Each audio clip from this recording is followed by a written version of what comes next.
നമസ്കാരം.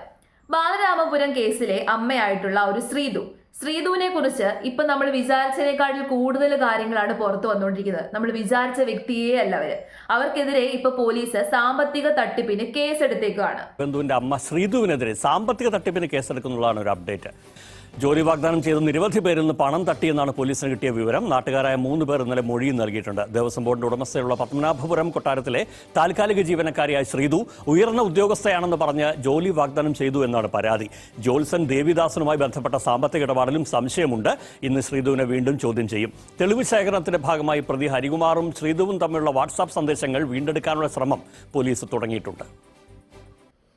എല്ലാ രീതിയിലും ഒരു പഠിച്ച കള്ളിയാണ് ഈ ശ്രീധു എന്നുള്ളത് വ്യക്തമാണ് ഇപ്പോൾ തന്നെ. ഇന്നലെ ശ്രീധു ഒക്കെ താമസിച്ചിരുന്ന ആ ഒരു സ്ഥലത്തെ വാർഡ് മെമ്പർ സംസാരിക്കുന്ന ഒരു വീഡിയോ ഞാൻ കണ്ടിരുന്നു. അതിനകത്ത് ആ മെമ്പർ കൃത്യമായിട്ട് പറയുന്നുണ്ട്, ഈ ശ്രീധുവാണ് എല്ലാത്തിനും പിന്നിലുള്ള മാസ്റ്റർ ബ്രെയിൻ എന്ന്. മറ്റേ ആ ഒരു അമ്മാവനായിട്ടുള്ള ഹരികുമാർ, ശ്രീധുവിന്റെ സഹോദരൻ, അയാൾക്ക് വലിയ രീതിയിലുള്ള ബുദ്ധിയൊന്നും ഇല്ലെന്നാണ് ഈ മെമ്പറും പറയുന്നത്. ശ്രീധു പണ്ട് മുതലേ തട്ടിപ്പുകാരിയായിരുന്നു. കല്യാണത്തിന് മുമ്പ് ശ്രീധുവിന് ഒരു ബന്ധമുണ്ടായിരുന്നു. ആ ബന്ധത്തിൽ ആ പയ്യനോടൊപ്പം ഒളിച്ചോടിപ്പോയി. അതിനുശേഷം ആ പയ്യനെ പോലും കുടുക്കിയിരുന്നു അത്രേ, സ്വർണത്തിന്റെ പേരിൽ. അവസാനം ആ പയ്യന്റെ അച്ഛനാണ് ഇവർക്ക് സ്വർണം തിരിച്ചു കൊടുത്തത്. പിന്നീടാണ് ഇവർക്കൊക്കെ അറിയാൻ സാധിച്ചത് ആ പയ്യൻ സ്വർണം ഒന്നും മോഷ്ടിച്ചിട്ടുണ്ടായിരുന്നില്ല, ഇവള് കള്ളം പറഞ്ഞതാണെന്ന്. അതിനുശേഷം പിന്നീട് വലിയ രീതിയിലുള്ള തട്ടിപ്പൊന്നും ഇല്ലാതെ ജീവിക്കുമായിരുന്നു. പിന്നീട് ജോലി കിട്ടിയതോട് കൂടിയിട്ട് ജോലി വാഗ്ദാനം ചെയ്ത ഒരുപാട് ആൾക്കാരുടെ കയ്യിൽ നിന്ന് സ്വർണവും പണവും ഒക്കെ വാങ്ങിച്ചിട്ടുണ്ടെന്ന് ഈ മെമ്പർ പറയുന്നുണ്ട്. പക്ഷേ ഈ ആൾക്കാർ തുറന്നു പറയാൻ മടിക്കുവാണ്. കാരണം ഈ ഒരു കേസിൽ പ്രതിയായി പോകുമോ, ശ്രീധുവിന്റെ ഒപ്പം കൂട്ടുപ്രതിയാകുമോ എന്നുള്ള ആ ഒരു പേടി കൊണ്ടാണ് ആരും തുറന്നു പറയാത്തത് എന്ന് മെമ്പർ പറഞ്ഞിട്ടുണ്ടായിരുന്നു. ഇപ്പൊ ഏതായാലും 1-2 പേരുടെ മൊഴിയുടെ അടിസ്ഥാനത്തിലാണ് ഇപ്പൊ ഈ സാമ്പത്തിക തട്ടിപ്പിന് ഈ പെണ്ണിനെതിരെ കേസെടുത്തേക്കുന്നത്. ഇനി ഇവിടെ അന്വേഷിക്കേണ്ടത് ശ്രീധു സഹോദരനായിട്ടുള്ള ഹരികുമാറിനെ കുറിച്ച് പറഞ്ഞ കാര്യം സത്യമാണോ എന്നും കൂടി അന്വേഷിക്കണം. ചിലപ്പോൾ ഒരുപക്ഷെ ഹരികുമാറിനെ ഈ ശ്രീധു കുടുക്കിയതാണെങ്കിലോ? ആ ഹരികുമാർ എന്ന് പറയുന്ന വ്യക്തിയെ കണ്ടിട്ട് അങ്ങനെയാണ് തോന്നുന്നത്. അയാൾ കരഞ്ഞ് അയാൾക്ക് കൃത്യമായിട്ടൊരു മറുപടി പറയാൻ പോലും അറിയാത്ത രീതിയിലുള്ളൊരു വ്യക്തിയാണെന്ന് തോന്നുന്നു.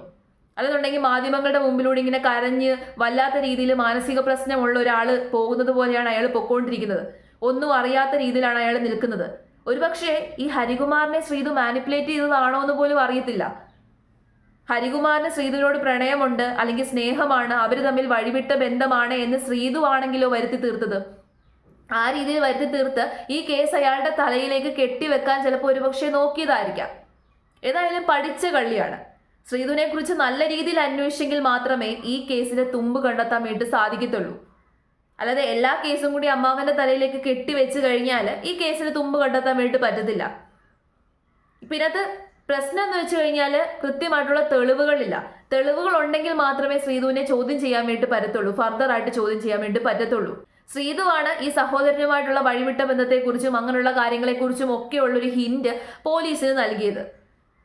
വാട്സപ്പ് സന്ദേശം ഉണ്ടാക്കാൻ വലിയ പാടൊന്നുമില്ല. അയാളുടെ പേരിൽ ഒരു സിം എടുത്താൽ മതി. സിം എടുത്തിട്ട് അയാളാണ് മെസ്സേജ് അയക്കുന്നത് എന്നുള്ള രീതിയിലാക്കി തീർക്കാനൊക്കെ സുഖമായിട്ട് പറ്റും. ഒരുപക്ഷെ മകളെ വകവരുത്തിയിട്ട് മക്കളെ ജീവിതത്തിൽ നിന്ന് ഒഴിവാക്കിയിട്ട് വേറെ ഏതെങ്കിലും ജീവിതത്തിലേക്ക് പോകാൻ വേണ്ടിയിട്ട് ശ്രീധു ചെയ്ത പണിയാണോ എന്ന് പോലും അറിയില്ല. ഏതായാലും ഇതുപോലുള്ള പഠിച്ച കള്ളികളെയൊക്കെ അതിൻ്റെതായിട്ടുള്ള രീതിയിൽ ചോദ്യം ചെയ്തെങ്കിൽ മാത്രമേ കൃത്യമായിട്ടുള്ള കാര്യങ്ങൾ വെളിയിൽ വരത്തുള്ളൂ. ഇല്ലെന്നുണ്ടെങ്കിൽ വെളിയിൽ വരത്തില്ല. പോലീസ് ഇപ്പോൾ ഒരു പയ്യപ്പോക്ക് നയമാണ് സ്വീകരിച്ചേക്കുന്നത്. വാട്സപ്പ് സന്ദേശം ഇതുവരെ റിക്കവർ ചെയ്തെടുത്തിട്ടില്ല. ഇതൊക്കെ ഫാസ്റ്റ് ഫേസിൽ ചെയ്തെങ്കിലേ ഇപ്പൊ തന്നെ ശ്രീധുവിന് രക്ഷപ്പെടാനും പല കാര്യങ്ങൾ ഉള്ളിൽ മാനിപ്പുലേറ്റ് ചെയ്തെടുക്കാനും ഒക്കെയുള്ള സമയമായി.